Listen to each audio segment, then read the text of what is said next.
Buenas tardes, buenas noches, amados hermanos. Dios les bendiga. Hoy, 14 de julio, seguimos con este libro de Éxodo. Ya hoy la segunda clase de nuestro hermano Agustín Afonso. Dios les bendiga grandemente, hermanos.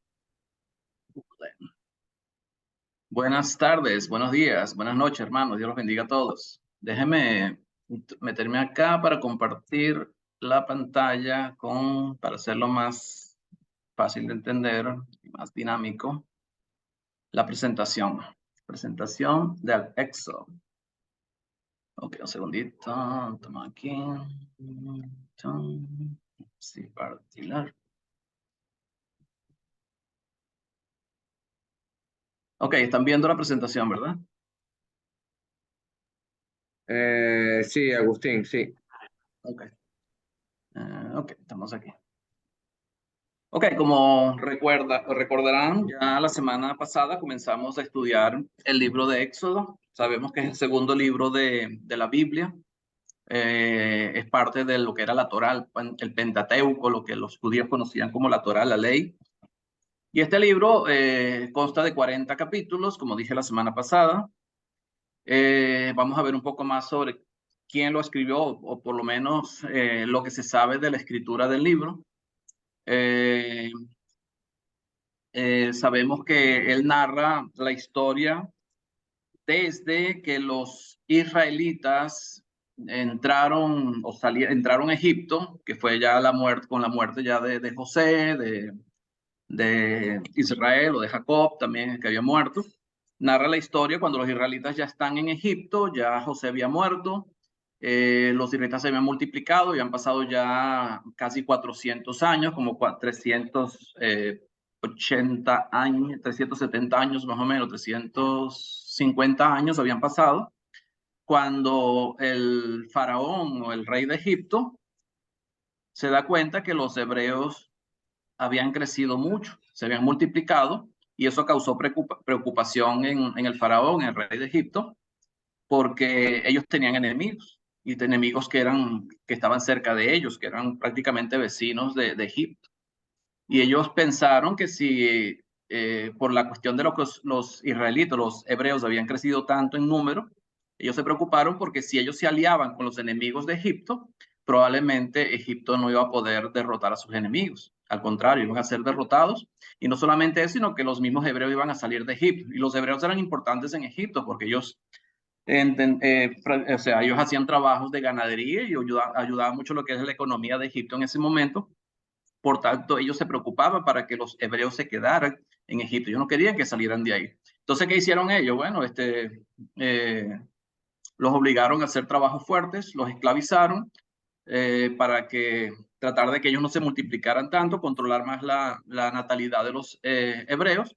Pero dice que cuanto peor los trataban, cuanto más los esclavizaban, ellos más se multiplicaban. Hasta que llega un momento que él ve que no puede con eso, entonces manda a las parteras de los hebreos que cuando las hebreas tuvieran un hijo varón, los mataran, y si era hembra, la dejaran vivir, para que no se multiplicaran los varones, que eran los que iban a la guerra, los que podían pelear en una guerra o contra ellos. Cuando las parteras dice que temieron a Dios y decidieron no seguir la orden del faraón, y le dijeron al faraón que ellos no podían hacer eso porque cuando ellas llegaban a donde las hebreas que iban a tener bebés, dice que cuando ellas llegaban ya las hebreas habían tenido el bebé, que eran fuertes, eran robustas, y ya tenían el bebé antes que ellas llegar, y por tanto no lo habían matado por eso.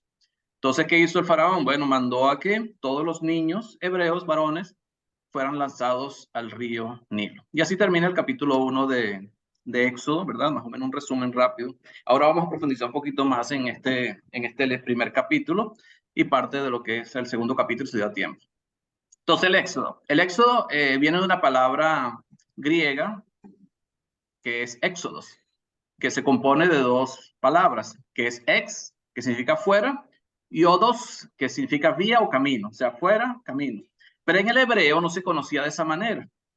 En el hebreo, el nombre, en todos los libros del Pentateuco, de Génesis hasta Deuteronomio, se usaban nombres diferentes. Se utilizaba siempre o se refería siempre el nombre del libro a las primeras palabras de cada libro. En el caso de Hebreos, era Welech Shemot, que significaba estos son los nombres. Y vemos que el libro de Éxodo comienza con esa frase, estos son los nombres. Y así, igualito fue Génesis, en el hebreo era Bereshit, que significaba en el principio. El levítico era del hebreo Wayirá, que significaba y llamó, que era más o menos como comenzaban los libros del Pentateuco, y así todos los demás. Esa era más o menos la manera como conocían los nombres en hebreo de los libros del Pentateuco. El autor del libro, por referencias tanto judías como cristianas, siempre se ha creído que el autor del libro es Moisés o fue Moisés. Pero realmente a nosotros, aunque vamos a ver algunos textos bíblicos que refieren a Moisés como escritor, pero realmente lo que nos interesa a nosotros, lo que realmente nos importa a nosotros, es que el Espíritu Santo fue el que escribió el libro. Al final no lo escribió a mano, o sea, no fue el Espíritu Santo escribiéndolo directamente, pero utilizó personas, que pudo haber sido Moisés claramente, para que nos escribiera esos primeros 5 libros de la Biblia, que fue muy importante para el pueblo de Israel, porque de él dependía todo lo que era la identidad del pueblo de Israel, ahí donde estaba la ley y todo lo que ellos tenían que guardar como identidad, como pueblo de Dios. En 2 de Timoteo, capítulo 3, versículo 16, creo que lo sabemos de memoria, dice, toda la escritura es inspirada por Dios y útil, y sabemos útil para enseñar, para redarguir, para instruir en justicia, a fin de que el hombre de Dios sea perfecto, enteramente preparado para toda buena obra. Entonces, la misma revelación del Nuevo Testamento nos dice que toda la escritura es inspirada por Dios. Y cuando Pablo le escribió a Timoteo, sabemos que todavía no tenemos la escritura completa del Nuevo Testamento. Por tanto, ¿a qué se estaba refiriendo Pablo cuando le dijo a Timoteo que toda la escritura es inspirada por Dios? Se estaba refiriendo precisamente al Viejo Testamento y en este caso también al Pentateuco, entre ellos el libro de Éxodo, Génesis y Éxodo y todos los demás 3 libros del Pentateuco. ¿Cómo podemos saber realmente que fue el Espíritu Santo que lo escribió? Y para nosotros que somos creyentes y creemos en Dios, creemos en Jesús, creemos en su resurrección, sabemos que Dios no iba a dejar a su pueblo sin una instrucción que lo llevara por el camino que Dios quería que andáramos. Dios siempre iba a dejar iba a instruir a su pueblo para que el pueblo andara conforme a su voluntad, porque el plan de Dios desde la antigüedad, desde que antes de que el mismo hombre se formara, o que antes de que Dios mismo formara al hombre, ya Dios tenía un plan de redención para el hombre. Ya Dios tenía un plan para el hombre, ¿verdad? Y ese plan era redimirlo, ¿verdad? Para que él formara parte de un gran pueblo de Dios, para él, que lo alabara y lo glorificara por la eternidad. Ese era el plan de Dios. Tener un pueblo que lo glorifique por la eternidad. Y Dios desde el principio planificó eso. Hizo ese plan antes de que el mismo hombre, antes de que el mismo mundo existiera. Ya Dios sabía o tenía ese plan ya para nosotros. El apóstol Pablo, cuando habla de la iglesia de Roma, él, en el capítulo 1, versículo 19, él nos narra por qué podemos creer en Dios y creer en su poder y creer que realmente él tiene el control de todas las cosas. Y es el versículo 19 y versículo 20 de Romanos capítulo 1. Porque lo que de Dios se conoce les es manifiesto, pues Dios se lo manifestó. Dice que lo que se conoce de Dios, porque lo que de Dios se conoce les es manifiesto. O sea, Dios manifestó lo que él necesitaba que conocieran de él. Dice que Dios se lo manifestó. Ahora, ¿cómo se lo manifestó Dios? ¿Cómo Dios nos manifiesta que realmente Dios es real, que Dios realmente existe y que Dios controla todas las situaciones y que Dios está pendiente de nosotros? Versículo 20, porque las cosas invisibles de Él, dice, su eterno poder y deidad se hacen claramente visibles desde la creación del mundo, siendo entendidas por medio de las cosas hechas, de modo que no tienen excusa. O sea, la gente no puede decir, yo no creo en Dios porque no lo veo, porque no he visto a Dios. Pero el apóstol Pablo nos está enseñando a los romanos y nos enseña a nosotros que no hace falta ver a Dios, porque cuando abrimos los ojos en la mañana, ya podemos ver las maravillas de Dios, vemos los milagros de Dios, el hecho de que respiremos, que tengamos aire para respirar, que tengamos un sol que nos alumbra, que tengamos el calor, que tengamos el frío, que tengamos el agua, que tengamos todo lo que tenemos nosotros en este mundo, ya es suficiente para saber que Dios existe. aunque no lo veamos, veamos su eterno poder. ¿Quién controla todo esto? El mismo Dios. Entonces, por eso tenemos que tener certeza y seguridad que si Dios nos dejó la Biblia, es porque Él controla la situación para que lo que está escrito en este libro que tenemos nosotros, que tiene 66 libros, 27 y 39, 39 en el Viejo Testamento y 27 en el Nuevo Testamento, es obra de Dios. Es para nuestro provecho, es para que creamos y conozcamos a Dios y podamos cumplir y hacer la voluntad de Dios. Es una guía que Dios nos ha dado para cumplir su voluntad. Ahora, en la ley o en la Torá hay muchos textos que hablan cuando Dios mandó a Moisés que escribiera la ley. Dice, por lo menos, Éxodo capítulo 17. Vamos a salir un momentico a Éxodo capítulo 17. Versículo 14. Si tienen preguntas o comentarios, lo pueden hacer en cualquier momento. No hace falta que esperen que yo termine. 17:14.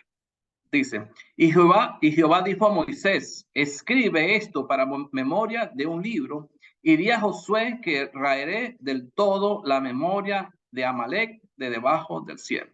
Entonces aquí vemos a Dios diciéndole a Moisés, escribe esto para memoria en un libro. O sea, que escribiera esto en un libro. En el capítulo 24, versículo 4, dice así, y Moisés escribió todas las palabras de Jehová, y levantándose de mañana, edificó un altar al pie del monte y 12 columnas según las 12 tribus de Israel. ¿Qué hizo Moisés? Escribió todas las palabras de Jehová. Vamos un momentico al capítulo 34, versículo 27, para ver otra referencia. Capítulo 34, versículo 27. Dice así, y Jehová dijo a Moisés, escribe tú estas palabras, porque conforme a estas palabras he hecho pacto contigo y con Israel.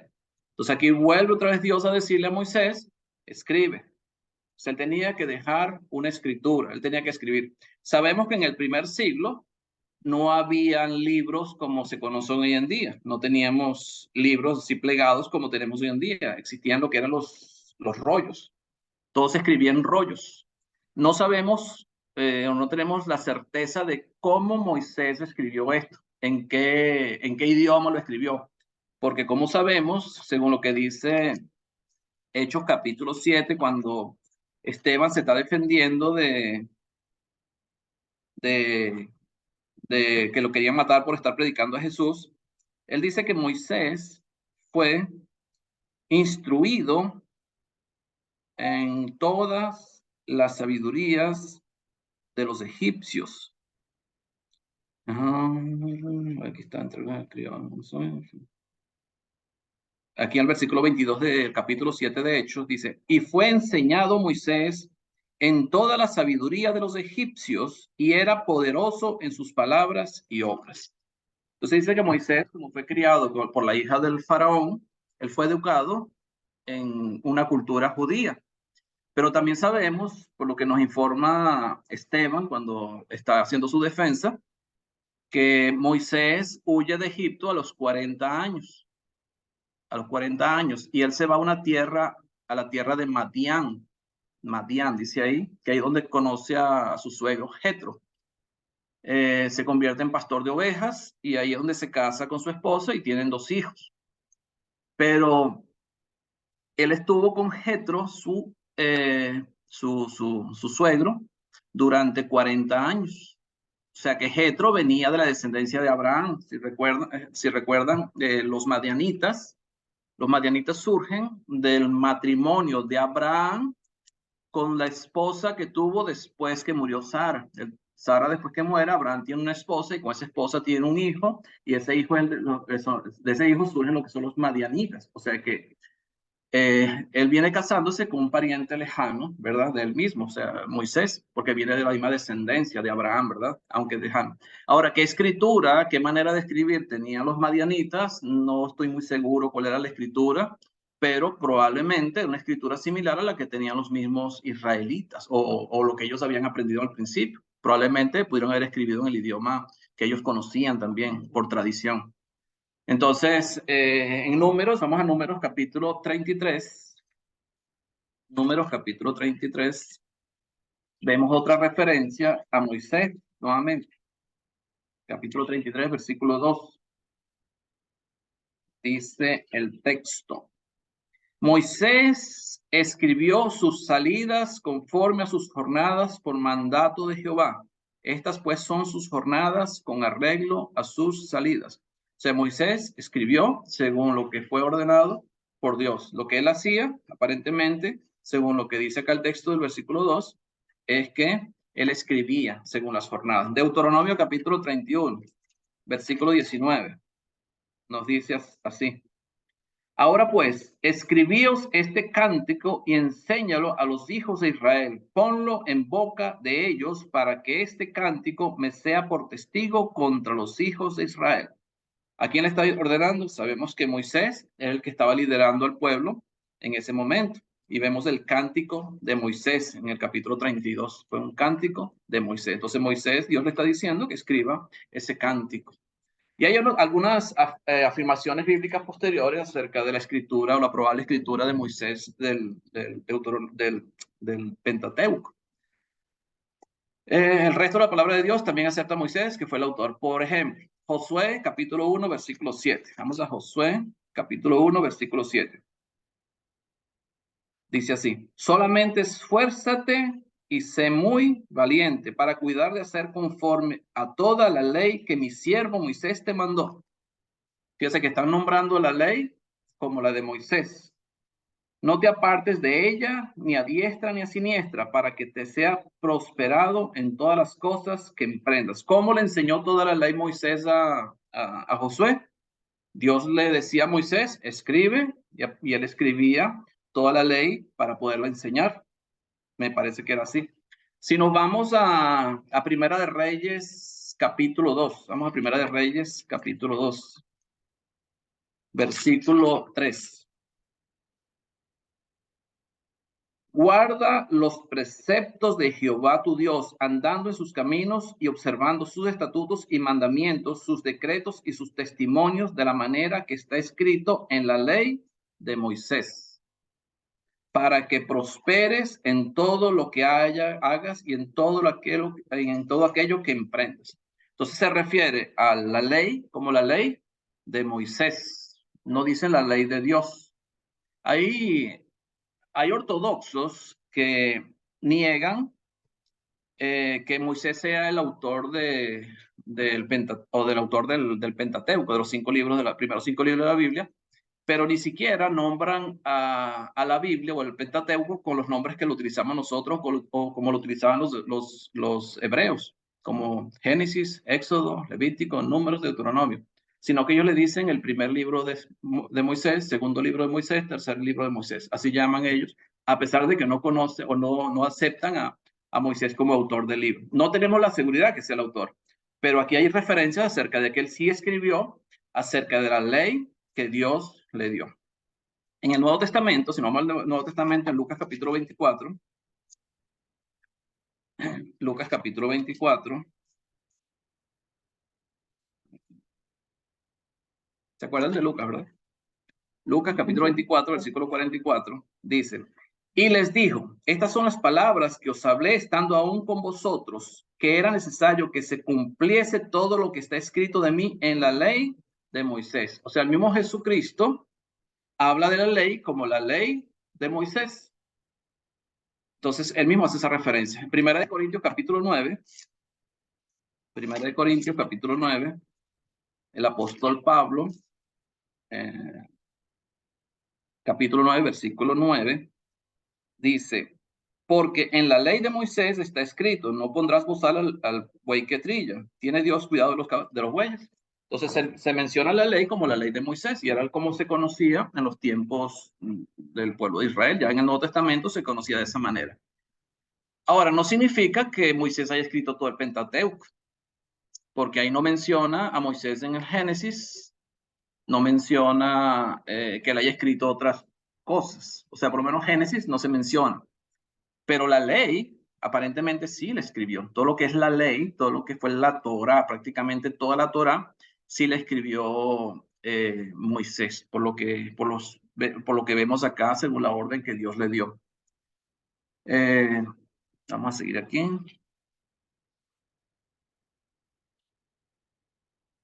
¿En qué fecha? Y es importante esto, que esto lo investigué. Yo les hablé de que aparentemente la fecha en la que empieza a salir el pueblo de Israel de Egipto fue alrededor del siglo XIII antes de Cristo. O sea, por ahí el año 1312, 1313 más o menos antes de Cristo, es que salió el pueblo de Egipto, el pueblo de Israel de Egipto, de la esclavitud de Egipto. Pero en Primera de Reyes, capítulo 6, Primera de Reyes, capítulo 6, vamos a ver un momentico, hay una información importante acerca de esta salida del pueblo de Egipto. Primera de Reyes, capítulo 6, en el versículo 1, dice: en el año 480 después que los hijos de Israel salieron de Egipto, el cuarto año del principio del reino de Salomón sobre Israel, en el mes de Sif, que es el mes segundo, comenzó él a edificar la casa de Jehová.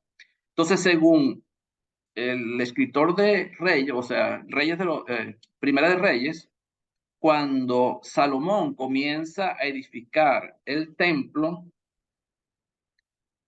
o la casa de Dios, llamada casa de Dios, fue en el año,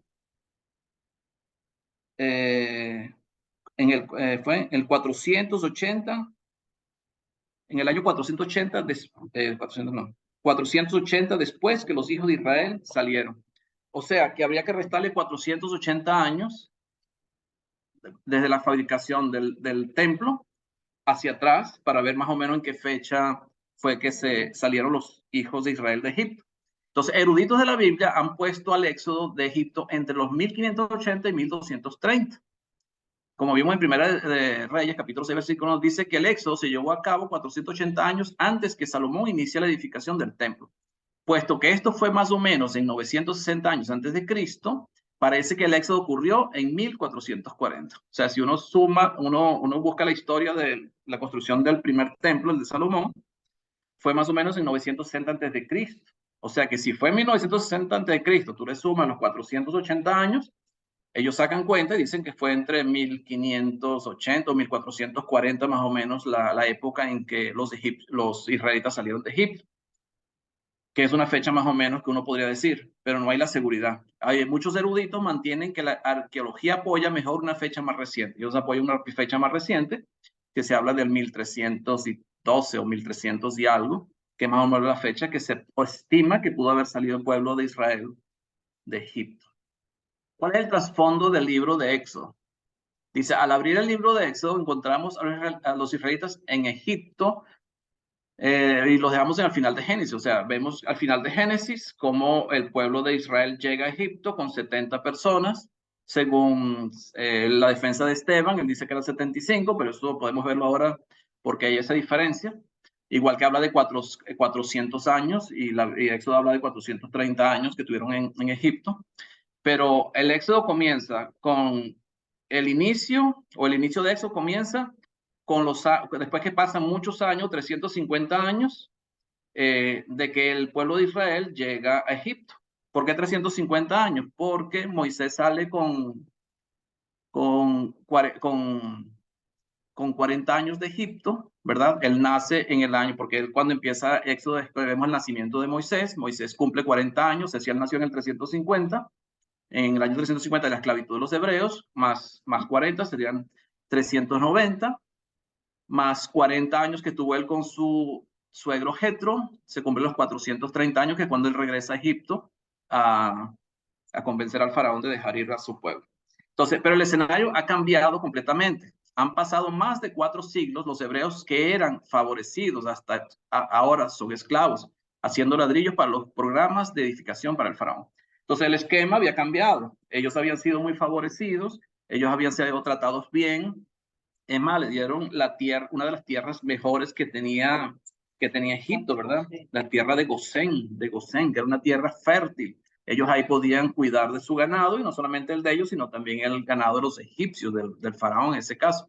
Y eran personas que eran tratadas bien cuando estaban en Egipto, pero el escenario había cambiado completamente porque ellos se habían multiplicado mucho. Había llegado un faraón que no había conocido a José, o no quiso seguir lo mismo que habían hecho los otros faraones que estaban de acuerdo con José, y empezó a maltratar al pueblo de Israel. O sea, ahora eran esclavos, antes eran libres, a pesar de que estaban en una tierra extranjera, eran libres, pero ahora eran esclavos, y los obligaron a hacer trabajos duros. ¿Cuál es el tema de Éxodo? El tema de Éxodo es la redención.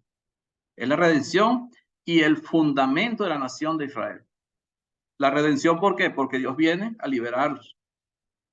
El libro de Éxodo habla de la liberación del pueblo de Israel y cómo se fundamenta, o se establece nuevamente la identidad de la nación de Israel, cuando Dios les da sus leyes, sus preceptos, y los lleva o los quiere llevar a una tierra prometida, que ya la había prometido desde Abraham, ¿verdad? Había prometido esa tierra, y que ellos iban a ser naciones muy numerosas que iban a habitar en esa tierra, una tierra que fluye leche y miel. Entonces el tema es la redención y el fundamento de la nación de Israel.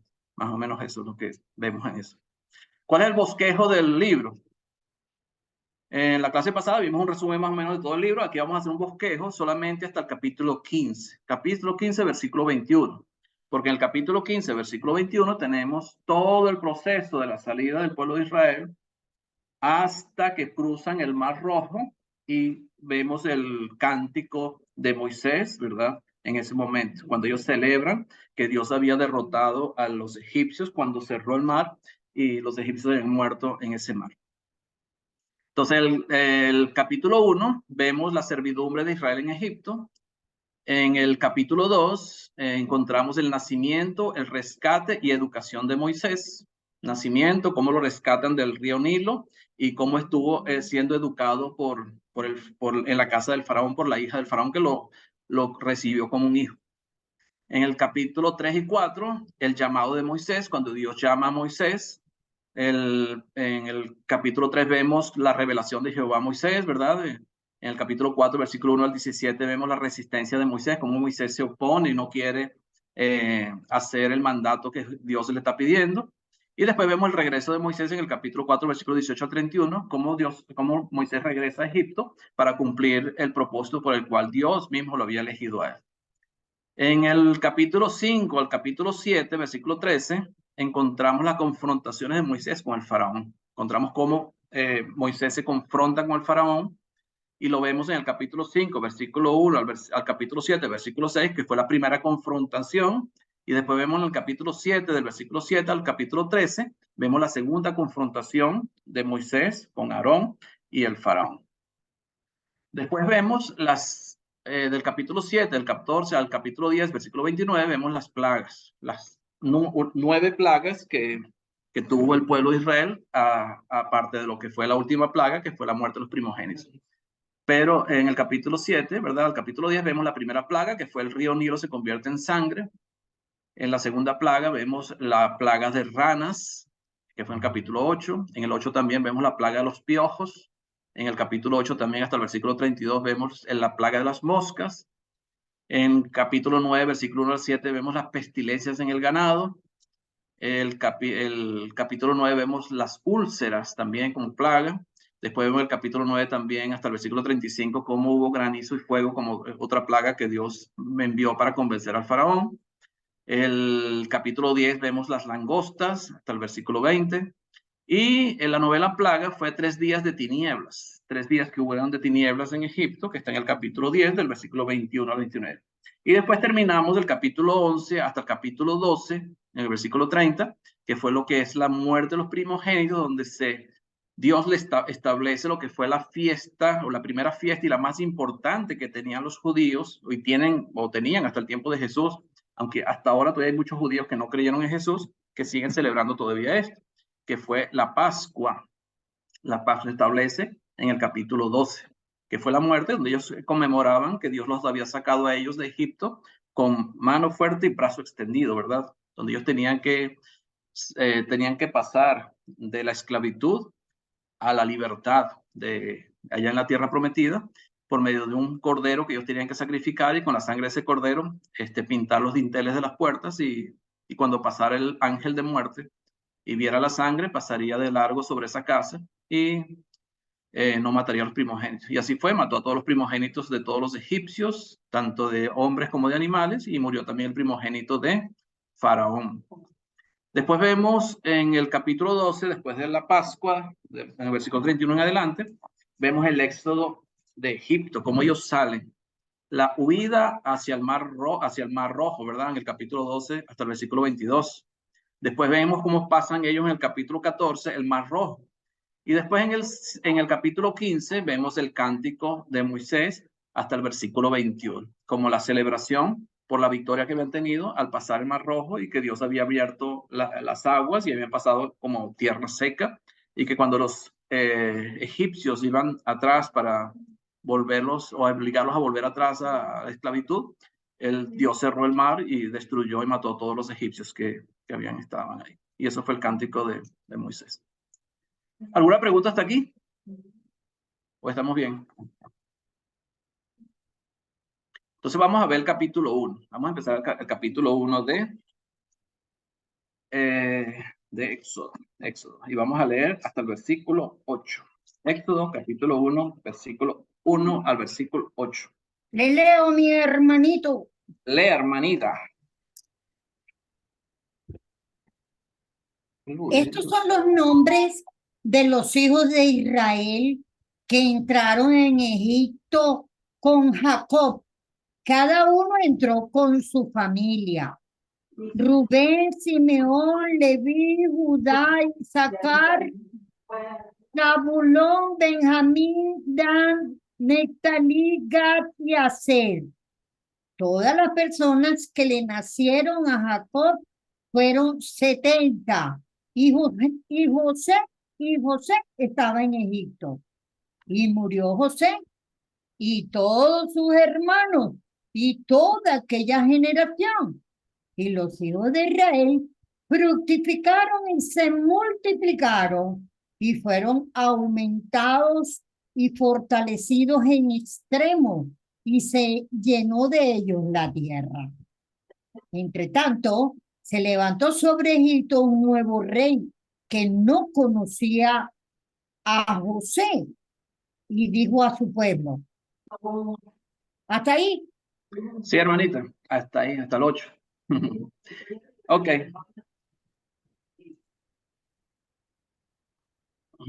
No, llévatelo, está ahí. Un segundito. Están ahí en la... Entonces, ¿cuáles son las primeras palabras de este libro de Éxodo? Dice, estos son los nombres, y por eso se llama Éxodo, que es hebreo, Welech Shemot, que significa, estos son los nombres, o estos son los nombres de los... Y así comienza el libro, y así, por eso se identifica como el Shemot, o Welech Shemot, que es más o menos el nombre que se utilizaba en el hebreo. Aquí vemos que Dios llama a los hijos de Israel por su nombre. Fíjese que empieza y es interesante esto, cuando vemos que él llama por su nombre a las tribus de Israel. O sea que Dios no nos ve a nosotros, como dice aquí, no son números en una ficha de un computador, o sea, no somos números para Dios, no simplemente somos ovejas sin nombre, sino que él nos llama por nuestro nombre, como más o menos como Jesús dijo en Juan capítulo 10, versículo 3, que es el buen pastor. Cuando él dice, yo soy el buen pastor, y sus ovejas llama por nombre y las saca. O sea, Dios nos conoce por nuestro nombre, y Dios conocía por nombre a cada uno de los que habitaban en ese exilio que tenían en Egipto en ese momento. Dice el versículo, el punto C, los israelitas vinieron a Egipto para pastorear, pero ahora eran esclavos. Pero Dios, el buen pastor, tiene planes para sacarlos fuera. O sea, Dios tenía un plan ya para sacar a los israelitas de Egipto. Había aumentado en número después de 4 siglos de exilio. Lo que dije de Esteban, que él hablaba de que eran 75 personas las que habían estado en Egipto. Eso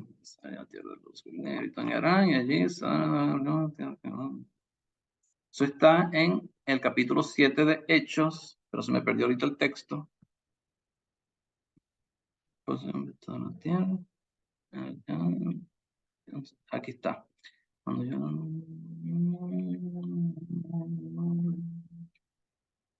Creo que está en el versículo 13. Y de la segunda José dio a conocer, y enviando a José a venir, su padre Jacob y toda su parentela, en número de 75 personas, versículo 14. Dice, en número de 75 personas. Ahora, ¿por qué Esteban dice 75 y Éxodo dice 70 personas? Si nos vamos a Génesis capítulo 46, Génesis capítulo 46, en los versículos, ahí vemos en el capítulo 46 cómo Israel o Jacobo sale de la tierra donde habitaba, que era la tierra de Canaán, a vivir en Egipto por la gran hambruna que estaba sucediendo en el mundo por los 7 años de sequía. Dice el versículo 26, todas las personas que vinieron con Jacobo a Egipto, procedentes de sus lomos, sin las mujeres de los hijos de Jacob, todas las personas fueron 66. O sea que aquí nos está diciendo esta escritura que todos los que salieron de los lomos de Jacob, ¿verdad? Sin contar las mujeres o las esposas de sus hijos, fueron 66.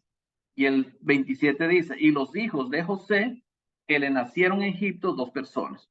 O sea, 66 sin contar las esposas de los hijos. Más José y los 3 hijos son 69. Más Jacob serían 70 las personas que entraron. Ahora, las mujeres de sus hijos no habían sido contadas. Aparentemente, lo que yo saco como conclusión es que eran 5 para que Esteban haya dicho que entraron 75 personas a Egipto. El caso es que la nación de Israel entró a Egipto porque era el plan de Dios. Era el plan de Dios para ellos. Y ellos tenían que entrar a Egipto. En Números capítulo 1, versículo 46 dice que cuando salieron de Egipto eran millares, aunque cuando contaron solamente los hombres de guerra, que eran los de 20 años arriba, habían 600,000 personas. Números 1, un momentico a Números capítulo 1.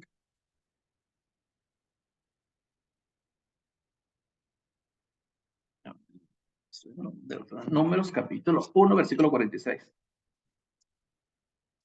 Porque fue el primer censo que se hizo del pueblo de Israel después de que salieron de Egipto, que viene siendo el segundo año de la salida de Egipto. Números 1:46 dice, fueron todos los contados 603,550. Todos los contados según el contexto, lo que ellos contaron fueron todos los mayores de 20 años que podían ir a la guerra, o sea, los varones. Entonces fueron contados 603,550 solamente varones, aparte de los niños, los menores de 20 años y las mujeres. O sea que fueron millares de personas las que salieron de Egipto, ¿verdad? Entonces Dios tuvo ese plan o estableció ese plan para sacar ese pueblo de Egipto por la gran, la esclavitud y por el gran trabajo que estaban pasando en Egipto cuando los egipcios los esclavizaron y los pusieron a hacer ladrillos, ¿verdad? Y los mandaron a construir. El versículo 8 narra que un nuevo rey se levantó, el cual no miró con aprobación a los descendientes de José. Entonces no aprobó eso. ¿Por qué? Porque se asustó, tenía miedo de que los hijos de Israel o los descendientes de Israel vinieran a apoyar o unirse a pueblos enemigos y fueran derrotados en una guerra. Ese fue el miedo que tuvo Israel. En el capítulo 1, versículo 9 y 10, vamos a leerlo un momentico, versículo 9 y 10, dice, he aquí el pueblo de los hijos de Israel es mayor y más fuerte que nosotros. Fíjese que el mismo emperador o faraón o rey de Israel, de Egipto, él mismo reconoce que el pueblo de los hijos de Israel es mayor y más fuerte que ellos. O sea, él reconoce eso. Y eso, claro, le causa incomodidad y miedo por el hecho de que ellos eran más fuertes y eran más numerosos. Ahora el versículo 10 dice, ahora pues seamos sabios para con él, para que no se multiplique y acontezca que viniendo guerra, él también se una a nuestros enemigos y pelee contra nosotros y se vaya de la tierra. Entonces, seamos sabios, o sea, vamos a hacer un plan para evitar que ellos se sigan multiplicando, que no se sigan multiplicando, y para eso los pusieron a hacer labores duras, ¿verdad? Los israelitas habían aumentado tanto en número y poder que Faraón pensaba que podrían ser una amenaza en tiempos de guerra, de manera que decidió hacerles esclavos y destruir todo hijo varón y así finalmente erradicar la raza hebrea. O sea, la idea era erradicar la raza hebrea, era erradicar eso. Esa era la idea del que tenía el Faraón. En la historia, como conocemos, hay tres historias o tres momentos en el cual hubo muerte de inocentes por manos de personas que tenían poder. En este caso fue el faraón, porque el faraón ordena a su pueblo que mate a todos los niños varones de las casas de los hebreos, lanzándolos al río, ¿verdad? Dice el versículo 22. Entonces Faraón mandó a todo su pueblo diciendo, echad al río a todo hijo que nazca y a toda hija preservar la vida. O sea, tenían que echar en el río Nilo a todos los niños que nacieran. La otra historia que encontramos está en Segunda de Reyes capítulo 11, Atalía. Atalía era, vamos a buscar un momentico, Segunda de Reyes capítulo 11, para ver quién era Atalía y qué fue lo que hizo Atalía. Segunda de Reyes capítulo 11. Ella era la madre de Ocosías, del rey Ocosías, que era un rey de Judá. Era la madre de él. ¿Y qué pasó con Ocosías? Ocosías fue asesinado, lo mataron. Y cuando vio que su hijo era muerto, se levantó y destruyó toda la descendencia real. ¿Qué hizo esta mujer? Atalía. Destruyó toda la descendencia real. O sea, todos los hijos de Ocosías, ella quiso matarlos y los mandó a matar. Imagínense, eran los nietos, venían siendo los nietos de ella. Y con todo eso, siendo los nietos de ella los manda a matar.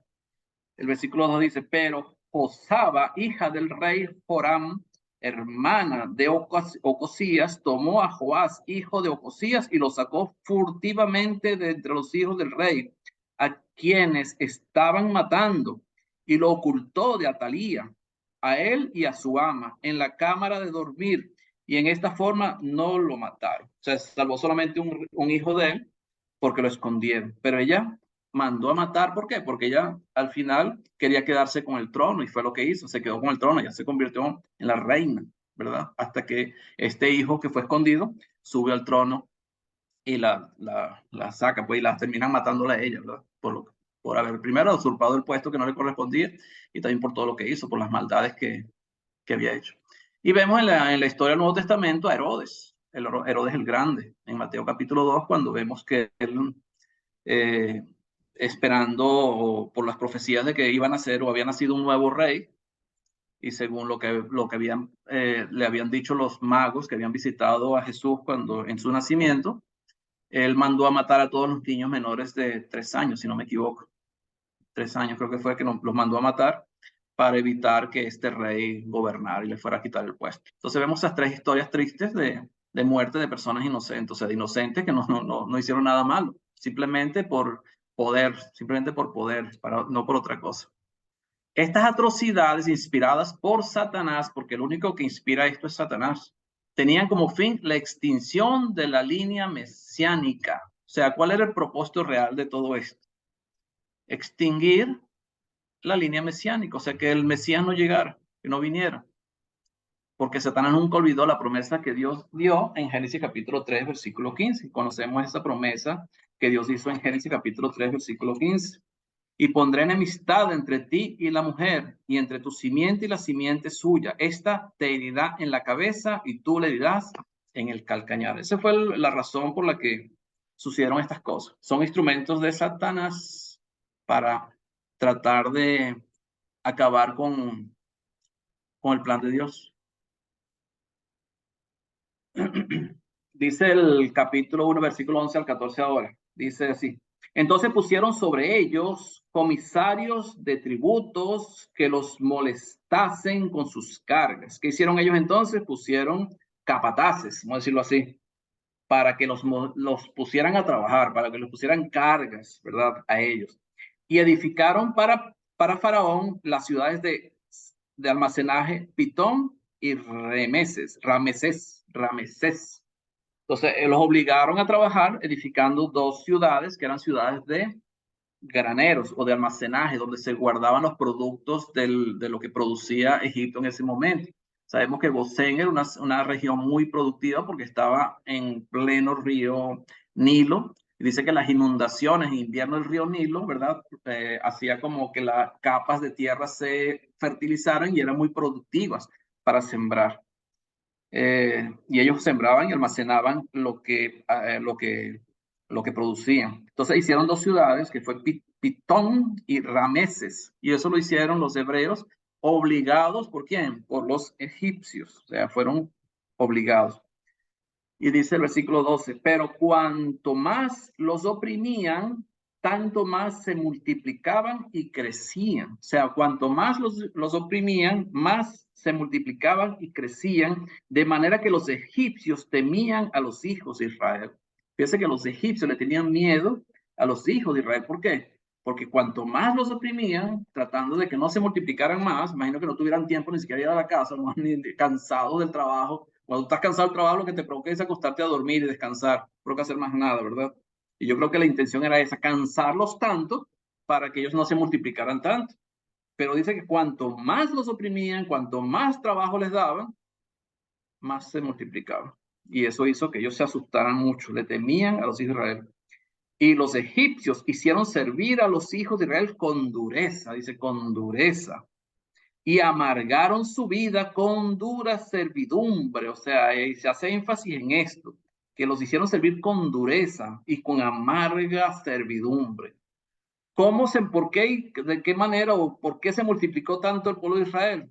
Porque era el plan de Dios. Dios tenía un plan establecido y eso tenía que suceder. Y Dios tenía el control de toda esta situación. Y vemos que ellos trabajaban con dureza, o sea, eran oprimidos por los egipcios con dureza y amargaron su vida. O sea, su vida era amarga, es una vida que no tenía sentido. No entendían por qué estaba pasando todo esto. Y ellos con todo y eso tuvieron que esperar 80 años después que los esclavizaron para que Dios los liberara. Entonces a veces tenemos situaciones en nuestras vidas que no son fáciles, o sea, situaciones que nos decimos, bueno, ¿por qué nos pasa eso? ¿Por qué tanta amargura de vida? ¿Por qué mi vida no es como debería ser? ¿O por qué no es como yo quisiera que fuera? ¿Será que Dios me abandonó? Pero Dios todo lo hace a su tiempo. Todo lo hace a su tiempo. Dice, Faraón quiso que su servidumbre fuera para mal, pero Dios lo quiso para bien. O sea, la servidumbre dura, Faraón lo hizo para que fuera para mal, pero Dios lo usó para bien. Ayudó en preparar a los judíos para su viaje riguroso de Egipto a la tierra prometida. Fue una manera de preparar al pueblo de Israel. Era necesario, porque el tiempo de Dios siempre es perfecto. Aquí tengo un mapa donde vemos a Pitón, ¿verdad? Pitón aquí, y aquí tenemos a Rameses, que es las ciudades que hicieron ellos. Ellos vivían en Gosén, este es el río Nilo, todo esto es el río Nilo, y ellos vivían, esta era la tierra que le dieron a ellos para que habitaran. Aquí está el Sinaí, ellos cuando cruzan el mar lo cruzan por aquí y llegan al Sinaí, aquí es donde le dan la ley a Moisés. Dime, Alejandro. Buenas tardes, Agustín.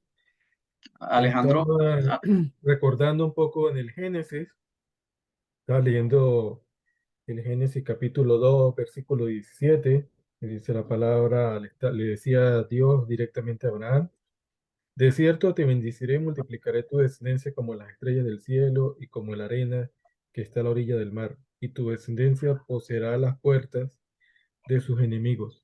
Entonces me llama la atención que en lo que vamos de capítulo de Génesis, muchas veces se resalta el hecho de cómo habían crecido en número los hijos de Israel, ¿no? Y esto pues es una promesa que Dios había hecho, el pacto que Dios había hecho con Abraham, aquí manifestándose siempre, ¿no? que aún en medio de las dificultades, de lo adverso que podía ser el entorno que les rodeaba, Dios estaba allí con su mano bendiciéndole y cumpliendo su promesa. Amén, así es. Y fíjate el capítulo 15 de Génesis, acordándome de eso.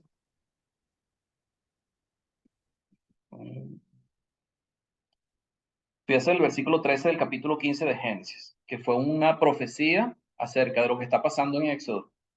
Capítulo 15, versículo 13. Entonces Jehová dijo a Abraham, hablándole a Abraham, ni siquiera había nacido Isaac. Dice, ten por cierto que tu descendencia morará en tierra ajena y será esclava allí y serán oprimidos 400 años. O sea que esto que le está sucediendo al pueblo al pueblo de Israel en Egipto, ya Dios lo había profetizado, ya Dios sabía que iba a suceder. Era voluntad de Dios que ellos estuvieran ahí. Ahora, hay una preparación para ellos, como dije en la lámina anterior. Era una preparación para el pueblo de Israel sobre todo lo que iban a vivir, porque Dios también sabía que ellos iban a estar 40 años en el desierto. O sea, y todo,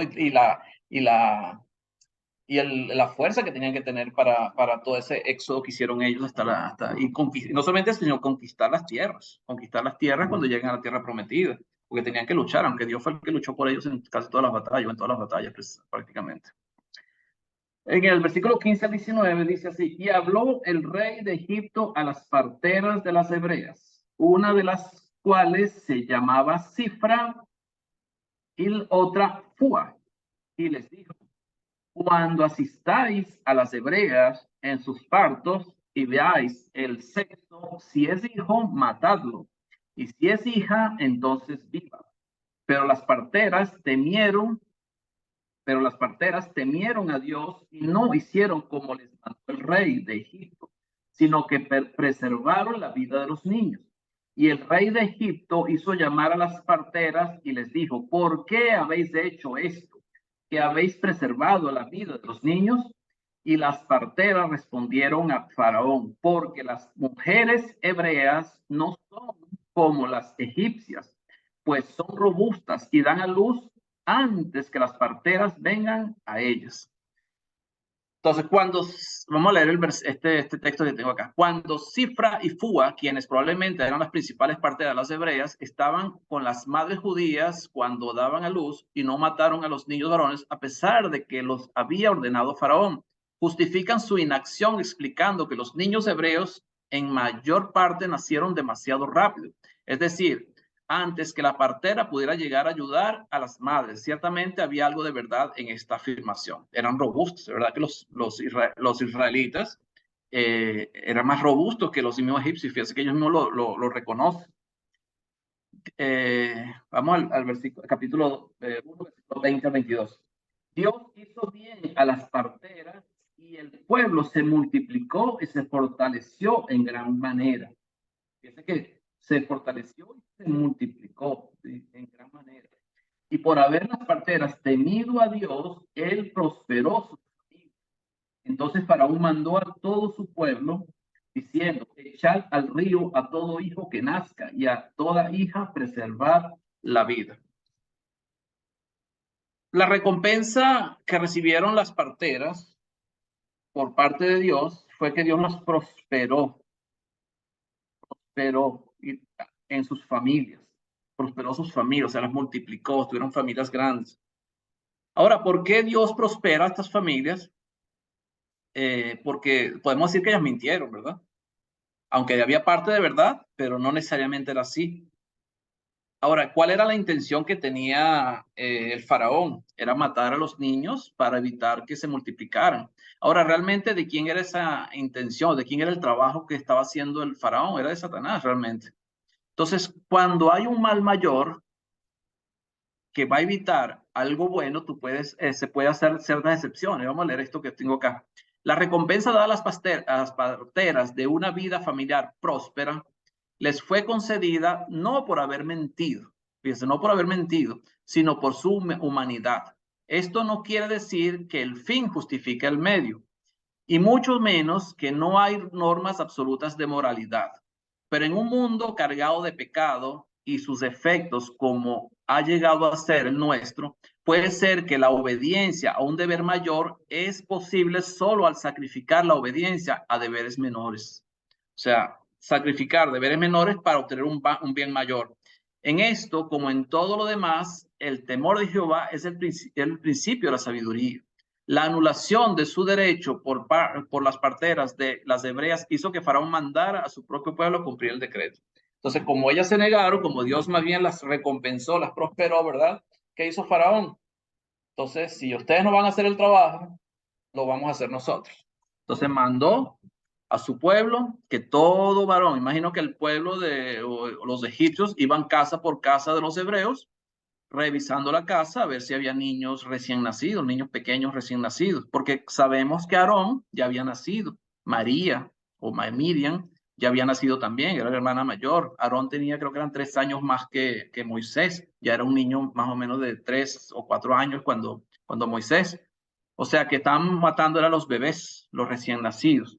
Entonces mandaron a los egipcios casa por casa, buscando a todo recién nacido para lanzarlo al río Nilo. Eso era el decreto que había dado el faraón. Son las 9:08.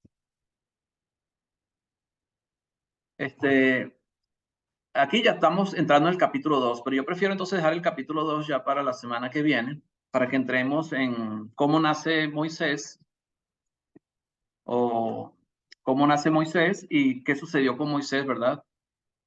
Cuánto tiempo, de quién era el papá, quién era la mamá de Moisés, de dónde surge, ¿verdad? Cómo Moisés se salva de no ser sacrificado por los egipcios y no lo ser lanzado al río Nilo, porque era la orden que había dado el faraón. Y cómo crece y cómo se educa en la casa del faraón como parte de su familia. Imagínense, Satanás tenía un plan para acabar con la descendencia de Jesús, pero Dios utilizó un plan que tenía para mal Satanás, para el bien, para que se cumpliera la voluntad de Dios, y se hizo por parte del mismo faraón que había había ordenado sacrificar a los niños, y fue por medio de él que salvó al mismo Moisés, que ya estaba predestinado por parte de Dios para que fuera el que liderizara la salida de Egipto del pueblo de Dios, del pueblo de Israel. ¿Preguntas? ¿Comentarios?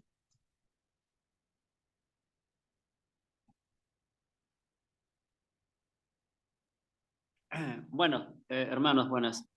Aquí vemos pues que el propósito de Dios no puede ser interrumpido por nadie. Entonces, él da pues lo que Él ya tiene planificado, ¿no? Todo se cumple y no se puede, como quien se dice, estar en contra, ¿no? Para poder transgiversar ciertos eh, planes, ¿no? Que ya tiene trazado Dios, ¿no? Entonces nosotros tenemos que, por ejemplo, los planes para nosotros, lo que nos manda Dios, lo que nos ha dicho Dios es, por ejemplo, la vida eterna, que es el cielo, que es se puede decir nuestra tierra prometida, ¿no? Y tenemos que ser, pues, fieles a Él, ¿no? En obediencia. Y así estar también en esa tierra prometida, pues, ¿no? Es todo, hermanos. Amén. Gracias, hermanito. Agustín. Dígame. Sí, bueno, una de las cosas que me llama mucho la atención, ¿no? Cómo Dios nos enseña a no olvidar, ¿no? O sea, ¿no? Que esto es realmente importante, que sepamos toda esta historia, porque fíjate lo que pasaba con los egipcios, ellos no estaban pendientes de la historia de los hebreos, e inclusive no les importó que las generaciones de José estuviesen muertas, y ellos no se preocuparon ni en tener en cuenta de lo que había hecho José para prosperar en esos años terribles de hambruna que iba a haber, y que él mismo recolectó todo el alimento, y que todo el pueblo, tanto hebreo como egipcio, vivió por la mano poderosa de Dios. Y eso no les importó recordarlo ni tenerlo en cuenta. O sea, eso es una de las partes que más me llama la atención de por qué nosotros estudiamos su escritura y por qué recordamos sobre todo lo que sucedió en el tiempo de, bueno, de este momento tan increíble como es el momento de Moisés y el Éxodo. Hermano Luis Alejandro.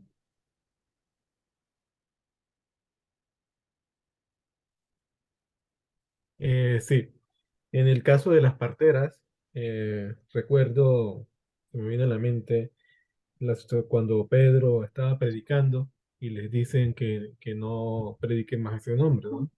Entonces tenían ellos la disyuntiva que tengo que obedecer, la ley de los hombres o a Dios. Entonces en Hechos capítulo 5 versículo 29 dice el mismo Pedro, respondiendo Pedro, los apóstoles dijeron, hay que obedecer a Dios antes que a los hombres. Sin duda, cuando hay un mandamiento de hombre que estorba el camino de Dios, toca coger por el camino de Dios primeramente antes que por el de los hombres.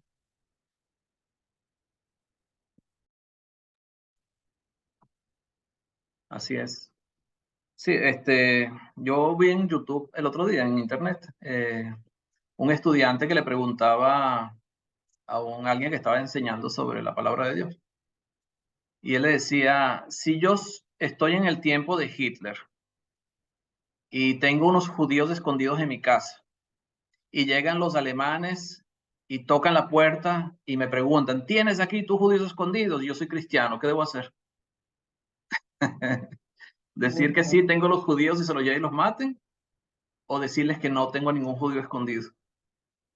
Y él puso el ejemplo, fíjese, este predicador, él pone el ejemplo precisamente de las parteras de Moisés. Hay ejemplos en la Biblia donde no siempre se dice la verdad, porque hay un fin mayor y más importante, porque hay una injusticia del otro lado. O sea, hay una injusticia del otro lado. O sea, matar a los niños era una injusticia. Eso no estaba bien lo que estaba haciendo. Entonces hay un fin mayor y mejor, que era salvar a los niños.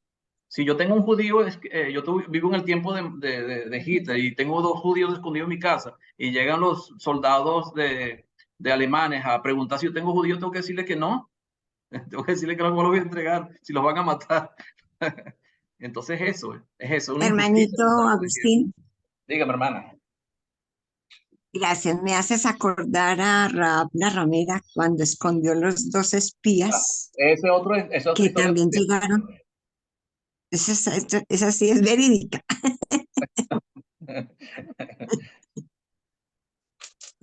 Claro, cuando le preguntaron a ella, mira, ¿por dónde se fueron los espías? No, se fueron por allá y resulta que iban por el otro lado. O sea, ella mintió. Los tenía escondidos. Claro, ella mintió. Claro. Hay mucha historia en la Biblia que podemos encontrar de este tipo, sí. Hay ciertas mentiras que son importantes porque vemos que lo demás no debería ser así, pues. Es correcto lo que se está haciendo, según lo que vemos en el contexto. Pero yo veo que eso es como camuflar la mentira. Exacto. Sigue siendo lo que se llama mentira Hermano piadosa. Fidel. Buenas tardes, hermanos. Buenas noches. Bueno, también vemos los ejemplos de Sara, de Abraham. Vemos los ejemplos cuando por su vida, pues, por su vida estaba mintiendo.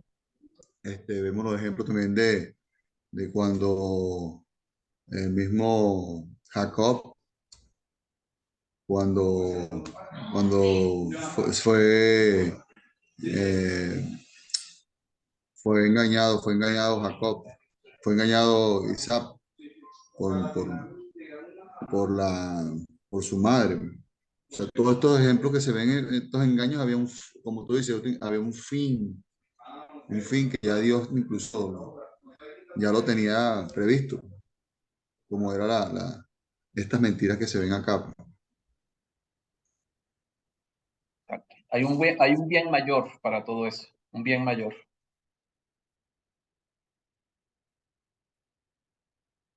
¿Alguien más? ¿Comentarios? ¿Preguntas? Tizianita.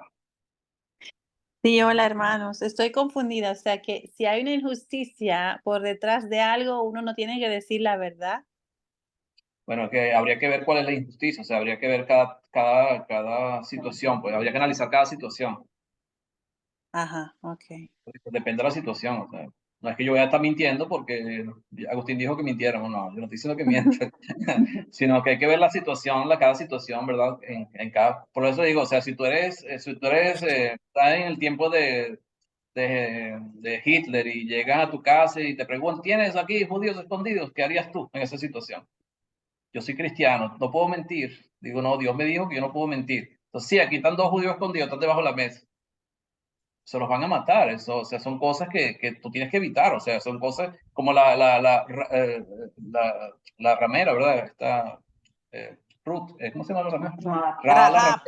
Rahab la ramera, ¿verdad? Ella escondió a los espías y los mandó por otro camino, y cuando vinieron a preguntar dónde están los espías, no, se fueron por allá y era mentira.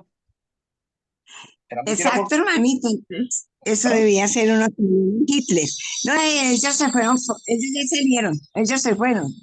Y no decir no estaban, porque si uno dice no están y estando ahí, pero si les dice ellos salieron, es el mismo pecado, es el mismo, la misma mentira. Claro. Es como que tú tengas una vecina en tu casa, una vecina que tenga problemas con su esposo, que el esposo la maltrata, le pega, no sé qué cosa, y ya sale corriendo, huyendo de su casa y se mete en tu casa, y llega el esposo. Mi esposa está aquí. ¿Qué vas a hacer? Son preguntas muy Se fue por el difíciles. otro lado. O sea, que esa situación, Se pues, fue por el sí, otro mira, lado. aquí está, sigue pegando. O sea, depende de cada situación, hay que verla por separado. Tú no puedes englobar todo en un solo paquete. Tienes que ver cada Ok. situación por separado. Muchas gracias. Agustín, Dígame. Evangelio de Juan capítulo 7, varón, un ejemplo de Jesús que dijo algo y a la final hubo una contradicción allí.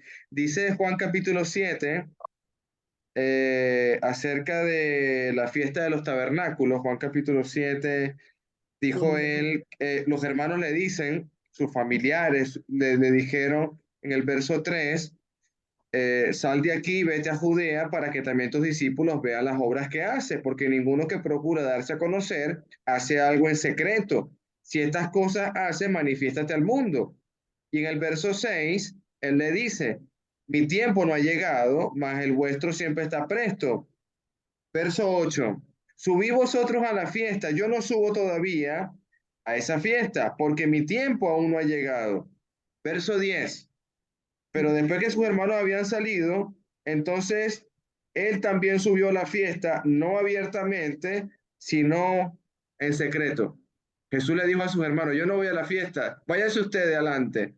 Ellos se Y fue. fueron y después Jesús iba encubierto, pero lo está haciendo porque él no quiere que lo metan preso.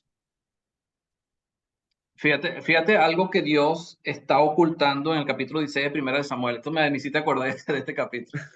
Fíjate cuando Samuel, Dios lo manda a ungir a David. Capítulo 16 de Primera de Samuel.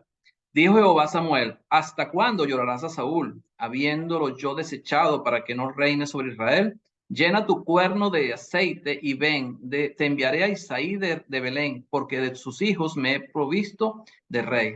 O sea, él tenía que ir ¿a qué? A ungir a David como rey, ¿verdad? Esa era la misión que Dios le había encomendado a Samuel. Y dijo Samuel, ¿cómo iré? Si Saúl lo supiera, me mataría. O sea, si Saúl lo sabe, me va a matar, que yo venga a ungir otro rey. Eso es lo que Samuel le está diciendo a Dios. Jehová respondió, toma contigo una becerra de la vacada y di, a ofrecer sacrificio a Jehová he venido. Él no iba a ofrecer sacrificio a Jehová, él iba a ungir al rey. Pero el mismo Dios le está diciendo, cuídate porque es verdad lo que está diciendo. O sea, si Saúl se entera, te va a matar porque fuiste a ungir un rey. Dile, no, yo vengas a ofrecer un sacrificio a Jehová, invita a Isaí para que venga al sacrificio. Ahí tú empiezas a hablar con él. Pueden leer toda la historia si quieren. Pero es más o menos lo mismo, pues. O sea, era un bien mayor. Luis Y Alejandro. también David, ay, perdón. Y No, también sí, David, hermana cuando se Cristiana, hizo sí. el loco, es que dice así. Es que Así, hermana. también David se hizo el loco, ¿se acuerdan? Sí, Ajá. y Y él no estaba nada loco. empezó a También, derramar baba por la barba ante el rey Aquís. o sea, precisamente, por eso que no hay que englobar todo en el mismo paquete. O sea, depende de la situación que estemos viviendo en ese momento. O sea, depende. Claro, Dependiendo de pero todo. fíjate, Agustín, que siempre es bajo el beneficio o bajo la gloria de Dios, no es bajo nuestro propio beneficio. Ahí es la gran diferencia. Hermano Luis Alejandro. Claro, eso, Alejandro. Es que ahí mismo en el versículo 17 de las parteras dice que hicieron todo eso porque temieron a Dios. No fue porque, que me da cosa con este muchacho que lo van a matar y tal. Ellas probablemente eran hebreas por su nombre y tal. Probablemente conocían algo de qué se trataba todo esto y pues temieron a Dios y obran de esta manera. Igual cuando estaba Pedro predicando, que le dicen no enseñen más en ese nombre. O sea, es algo muy específico que es un mandamiento humano que estorba el plan de Dios. En ese caso, pues obviamente, como decía, es primero el plan de Dios. Pero ya ahora en nuestra vida, pues no es tan sencillo decir miento aquí porque no es un pecado el mentir. Exactamente. Así es, hermanito. ¿Algo más que añadir, Agustín? Bueno, hay Hermano mucho más. Roberto, Tenemos hermano el Roberto capítulo- Miranda, por favor. Active su micrófono, hermanito. Ya, ¿Todo ok? todo ok. Excelente la clase. Bueno, amén. Muy, Entonces, muy profe. clara, muy fácil de entender y muy completa. Gracias a Dios. Gracias, hermanito. Y en Entonces, español, en castellano, que podemos entender. Imagínate si lo hubiera hecho en portugués. Ah, no, la próxima es en portugués. ay, bueno, Solo entonces, Tiziana entendería entonces. sí, señor. Tiziana nada más sabe suizo y inglés y qué otro idioma suizo. Alemán. Exacto. Alemán. Italiano y francés. No, Correcto. pero tú hablas más. Habla 7 idiomas por ahí. No, 5. 5 y Nada más medio. Y por teléfono. ¿Eh? ¿El medio Y cuál es? por teléfono otro idioma, ¿va? No, porque suizo-alemán no es un idioma, es un dialecto, pero bueno. Ah, ok. Bueno, hermanito, entonces voy a detener aquí. Si no hay más comentarios, más preguntas, damos gracias a nuestro Dios.